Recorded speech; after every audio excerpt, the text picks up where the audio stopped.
Hello అండి. Welcome to easy cooks. ఈరోజు మనము మిర్చి మసాలా కర్రీ చేయబోతున్నాము. ఇలాగ ఉండే మిర్చిని తీసుకోవాలి. మిరపకాయ బజ్జీలు వేస్తాం కదా, అలాంటి మిర్చిని తీసుకోవాలి. ముందుగా ఒక ప్యాన్ పెట్టుకొని అందులోకి కొన్ని పల్లీలను, అలాగే ఒక 2 స్పూన్ల వరకు నువ్వులను, ఒక 2 స్పూన్ల వరకు ధనియాలను ఇలా దోరగా వేయించుకోవాలి. కొద్దిగా వేగిన తర్వాత ఇవి కొద్దిగా వేగిపోయాయి కదా, ఇప్పుడు ఒక స్పూన్ వరకు జీలకర్రని, అలాగే ఒక హాఫ్ స్పూన్ వరకు మెంతులను కూడా దీంట్లోనే వేసుకొని వేయించుకోవాలి. ఇవన్నీ కూడా కొద్దిగా వేగిపోయిన తర్వాత వేరే ప్యాన్లోకి తీసుకొని చల్లారిన తర్వాత మిక్సీ పట్టుకోవాలి.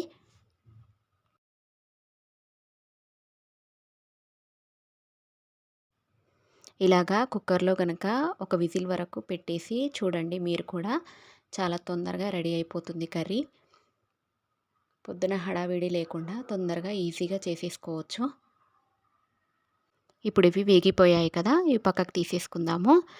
ఇప్పుడు ఒక చిన్న బౌల్లోకి ఒక 2-3 రెమ్మలంతా చింతపండును తీసుకొని కొన్ని వాటర్ వేసుకొని నానబెట్టుకోవాలి. తర్వాత ఈ మిర్చిని ఇలాగా మధ్యలోకి కట్ చేసుకున్న తర్వాత మధ్యలో గింజలన్నీ తీసి ఇట్లా 2 ముక్కలుగా కట్ చేసి పక్కన పెట్టుకోవాలి. ఇలాగే అన్నీ కూడా కట్ చేసి పక్కన పెట్టుకోవాలి. ఇప్పుడు ఈ కుక్కర్ బౌల్ని తీసుకొని అందులోకి కొద్దిగా ఆయిల్ వేసుకొని దీంట్లోకి జీలకర్ర ఒక స్పూన్ వరకు ఆవాలను కూడా వేసుకొని ఫ్రై అవ్వనివ్వాలి. అలాగే ఒక 2 ఎండుమిరపకాయలను కూడా వేసుకోవాలి. ఇవి ఫ్రై అయిన తర్వాత ఉల్లిపాయలు, కరివేపాకు వేసుకొని దోరగా వేగిన తర్వాత అల్లం వెల్లుల్లి పేస్ట్ని కూడా వేసుకోవాలి. ఇప్పుడు ఈ పల్లీలు, నువ్వులు, ధనియాలు, జీలకర్ర, మెంతులు ఇవన్నీ ఉన్నాయి కదా, ఇవి మిక్సీ పట్టుకున్నాను. అవి మెత్తగా మిక్సీ అయిన తర్వాత దీంట్లోకి ఈ నానబెట్టుకున్న చింతపండును కూడా వేసుకొని ఒకసారి మిక్సీ పట్టుకొని పక్కన పెట్టుకోవాలి. తర్వాత ఈ కుక్కర్ ప్యాన్లోకి కొంచెం అల్లం వెల్లుల్లి పేస్ట్ను, కొద్దిగా పసుపును కూడా వేసుకొని బాగా ఫ్రై అవ్వనివ్వాలి. ఇవి బాగా ఫ్రై అయిన తర్వాత దీంట్లోకి ఈ మిర్చిని వేసేసుకుందాము.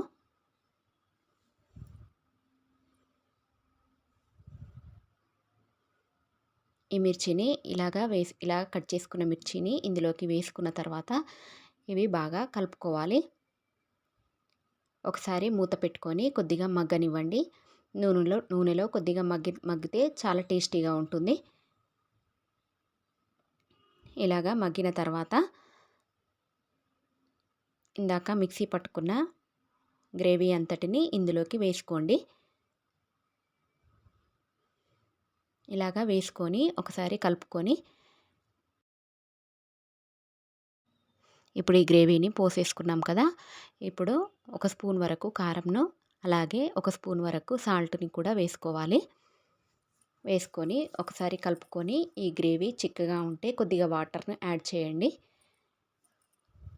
మరీ చిక్కగా కాకుండా మరీ లూజ్గా కాకుండా ఉండేలాగా చూసుకోండి. ఇలాగా ఈ కన్సిస్టెన్సీలో ఉండేలాగా చూసుకోండి. చూసుకొని ఇప్పుడు కుక్కర్ ప్యాన్ మూత పెట్టేసుకొని ఒక విజిల్ వచ్చేంత వరకు పెట్టుకోవాలి. అంతే, ఒక విజిల్ వచ్చిన తర్వాత దీన్ని చల్లారిన తర్వాత కుక్కర్ మూత తీసి చూస్తే ఇలాగా నూనె అంతా పైకి తేలుతుంది. కర్రీ రెడీ అయిందండి. ఇప్పుడు కొద్దిగా ఇందులోకి చక్కెరని యాడ్ చేసుకోవాలి. టేస్ట్ చాలా బాగుంటుంది. అంతే అండి.